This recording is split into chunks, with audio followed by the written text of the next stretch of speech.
ये है लंकाधिपति राजा रावण का बिसरक गांव, जो कि एक जन्मस्थली के रूप में माना जाता है। और यहाँ जो राजा रावण के पिता विश्रवा ऋषि थे, उनकी ये तपोभूमि है। आप देख सकते हैं तस्वीरों में, ये वही स्थान है जहाँ पर रावण का जन्म हुआ था। और ये एक प्राचीन मंदिर है। यहाँ पर शीघ्र ही लंकाधिपति राजा रावण की प्रतिमा, विशालकाय प्रतिमा भी स्थापित की जाएगी। और यहाँ हम ऐतिहासिक महत्व के बारे में बात करेंगे, जो यहाँ इस श्री मोहन मंदिर योग आश्रम ट्रस्ट रजिस्टर्ड बिसरक धाम रावण जन्मस्थली मंदिर के संस्थापक हैं आचार्य श्री अशोकानंद जी महाराज। इनसे भी बात करेंगे और आपको दिखाते हैं कि ये आप तस्वीरों में देख सकते हैं शनिदेव का मंदिर है, और इसके बराबर में ये हनुमान जी का मंदिर है। और आप देख सकते हैं यहाँ पर एक काल भैरव का मंदिर है, और सामने ये हनुमान जी का मंदिर है। और आप देख सकते हैं यहाँ पर ये एक जो प्राचीन जो मंदिर है, ये देख सकते हैं यहाँ पर आप भजन कीर्तन भी आज चल रहा है। और इन तमाम चीज़ों के बारे में, यहाँ का जो ऐतिहासिक महत्व क्या है, इसके बारे में हम बात करते हैं। आइए आपको रूबरू कराते हैं।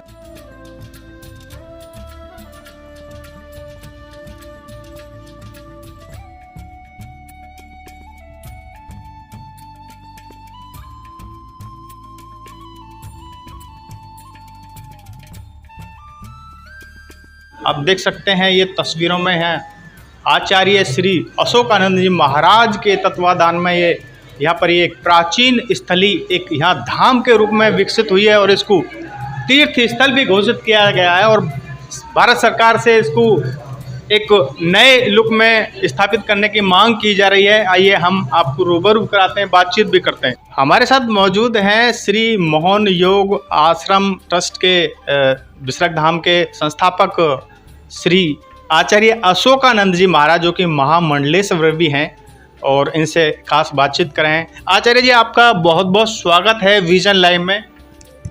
जो बिसरक गांव को लंकाधिपति राजा रावण का जन्म स्थान माना जाता है जी। माना जाता है कि ऋषि विश्रवा की एक तपोभूमि भी रही है, और शीघ्र ही यहाँ पर लंकापति राजा रावण के एक विशालकाय प्रतिमा भी स्थापित होने वाली है। क्या है पूरा एक इस इतिहास, इसके बारे में क्या थोड़ा दर्शकों को बताइए। जी, जो ये बिसरक है वो एक तीर्थ क्षेत्र है। इसका गीता प्रेस की पुस्तक तीर्थांक में भी वर्णन है। सभी के लिए मैं सूचित करना चाहता हूँ कि सब पढ़ें। और ये एक तीर्थ क्षेत्र है, जैसे भारत के सभी तीर्थ क्षेत्र हैं वैसे ही बिसरक भी एक तीर्थ क्षेत्र है। ऋषि विश्रवा की ये तपोस्थली है और महात्मा रावण की ये जन्मस्थली है। महात्मा रावण मैं इसलिए कह रहा हूँ क्योंकि उनसे बड़ा कोई प्रकांड पंडित आज तक पृथ्वी पर नहीं हुआ, और शिव का उनसे बड़ा कोई भक्त नहीं था। और उन्होंने बहुत सारी बातों को, जो रहस्यमयी बातें हैं हमारे वायुमंडल की या भूमंडल की, उनको बहुत सारी मतलब वैज्ञानिक विधियों से भी उन्होंने आगे बताया है। तो इसीलिए जो बिसरक है वो एक तीर्थ क्षेत्र है और रावण की जन्मस्थली है। हमने 2016 में यहाँ रावण की प्रतिमा को स्थापित किया हुआ था, लेकिन कुछ असामाजिक तत्वों ने रावण की प्रतिमा को खंडित किया। अब जो पुनः प्रतिमा बन रही है उसके लिए हम अब प्रयासरत हैं, और 2024 में हम रावण की प्रतिमा का अनावरण कराएंगे। और साथ साथ ही उन्हीं के साथ ऐसी ही बड़ी प्रतिमा श्री राम जी की भी स्थापित की जाएगी। तो बिसरक को हमारा जो उद्देश्य है वो विश्व में मतलब इसका नाम करना, मेरी ये जन्मभूमि है, इसका नाम करना, और लोगों को यहाँ आकर के दर्शन लाभ मिले, उनकी मनोकामनाएं पूर्ण हो।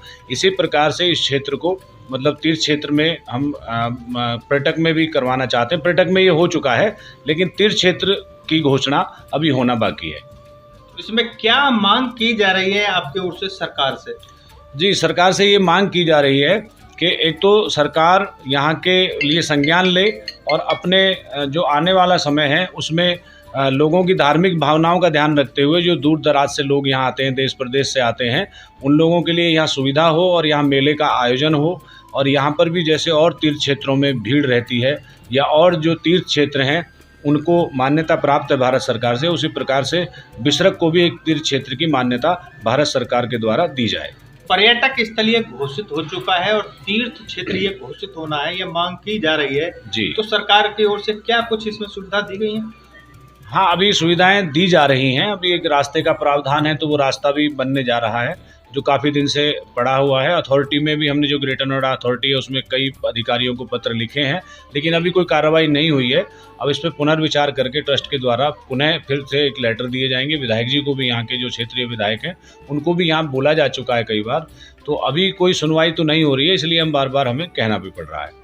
अच्छा, महात्मा रावण यानी जो महापंडित वो रहे हैं रावण, तो उनकी एक बड़ी यहाँ विशालकाय एक प्रतिमा स्थापित होने जा रही है, तो क्या उसका आकार होगा, क्या तैयारी है? जी बिल्कुल, उसका जो वेट होगा वो 700 किलो वेट है और 11 फीट की प्रतिमा है, वो विशालकाय प्रतिमा है। और इसी प्रकार से जो राम जी की प्रतिमा है वो भी लगभग 21 फीट ऊंची राम जी की प्रतिमा का भी अनावरण साथ साथ में किया जाएगा। ये दोनों मंदिर एक साथ होंगे, राम और रावण के एक साथ मंदिर होंगे। अच्छा, एक और मान्यता है खासकर इस बिसरक गांव में कि जब भी दशहरा आता है जी, तो ये माना जाता है कि यहाँ पर दशहरे का मतलब एक वो जो पुतला है वो नहीं दहन होता है, क्या इसके पीछे मान्यता है? जी, देखिए मान्यता ने ये एक गलत धारणा है, क्योंकि शास्त्रों में भी और संस्कृति में भी और हमारे संस्कारों में भी ये नहीं लिखा हुआ कि यदि किसी व्यक्ति का एक बार दाह संस्कार कर दिया जाता है तो उसका दाह संस्कार हम बार बार नहीं कर सकते। तो ये हमारे खिलाफ मुगलों के द्वारा एक मुहिम चलाई गई थी जो हिंदुत्व में वैमनस्य पैदा करते हैं। क्योंकि 1947 से पहले आप देखेंगे, आप सर्च करके देखिएगा कि 1947 से पहले कभी किसी ने भी रावण का पुतला नहीं दहन किया। ये कश्मीर से शुरू किया गया था और भारत में वैमनस्य पैदा करने के लिए किया गया था। और मैं समझता हूँ कि कोई भी सनातन संस्कृति में यदि किसी का दाह संस्कार एक बार हो जाए तो बार बार नहीं किया जा सकता। दूसरा यह भी है कि उससे वैमनस्य भी पैदा होता है। और जो लोग रावण में तीर मारते हैं, मैं समझता हूँ कि उनके अंदर तो बहुत ज़्यादा बुराइयाँ भरी हुई हैं, झूठ, कपट, लूट, चोरी सभी उनके अंदर भरा होता है, लेकिन फिर भी वो रावण को तीर मारते हैं जबकि वो उसके पैरों की धूल भी नहीं होते। तो मेरा यही कहना है, हमने ये रिट भी डाली हुई है हाई कोर्ट में कि रावण के पुतले का दहन नहीं किया जाना चाहिए। इससे पॉल्यूशन भी होता है, प्रदूषण भी बहुत ज़्यादा बढ़ता है, कई बार दुर्घटनाएँ हो जाती हैं और कई बार मतलब ऐसी चीज़ें देखने को मिलती हैं कि जो अप्रिय घटनाएं होती हैं। यानी हमें अपने अंदर जो बुराई है उसको खत्म करनी चाहिए, ना कि रावण के पुतले जी की जी जी विडंबना नहीं होनी। बिल्कुल बिल्कुल, क्योंकि रावण का पुतला फूंकने से कोई बुराई खत्म नहीं हो जाएगी। बुराई तो इंसान के अंदर स्वयं होती है, स्वयं का ही आकलन करना होगा और स्वयं ही मतलब यह बात अपने अंदर से ही धारण करनी होगी कि हम यदि अपने अंदर से अच्छाई रखेंगे तो हम सामने से भी अच्छाई की उम्मीद रख सकते हैं। तो रावण का पुतला दहन करने से कदापि कोई बुराई समाप्त होने वाली नहीं है, क्योंकि जो लोग रावण में तीर मारते हैं वो खुद ही बहुत ज़्यादा बुराई के पात्र होते हैं। तो ये थे आचार्य अशोकानंद जी महाराज, जो कि महामंडलेश्वर भी हैं और बिसरंग धाम के यहाँ संस्थापक भी हैं, और इसको पर्यटक स्थल के रूप में मान्यता मिल गई है, लेकिन तीर्थ क्षेत्र घोषित हो इसके लिए लगातार मांग की जा रही है। ये गौतम बुद्ध नगर का एक ऐतिहासिक स्थल है और वो शिवलिंग आज भी यहाँ विराजमान है जहाँ पर रावण ने तपस्या की थी और रावण का जन्म हुआ था, और महर्षि जो विश्रवा है उनकी एक तपोस्थली मानी जाती है।